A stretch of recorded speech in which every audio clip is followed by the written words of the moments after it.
Huwag kayong mabalisan. Huwag kayong matakot. Sinabi ko na sa inyo, ako'y aalis, ngunit babalik ako.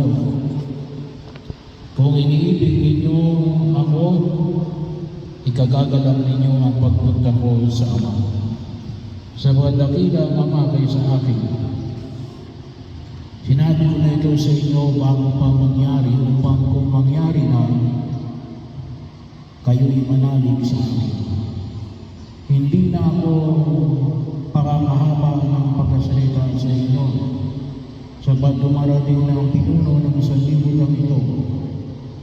Wala siyang kapangyarihan sa akin, subalit dapat makilala ng sanlibutan na iniibig ko ang Ama, at ang ginagawa ko'y ang iniutos niya sa akin.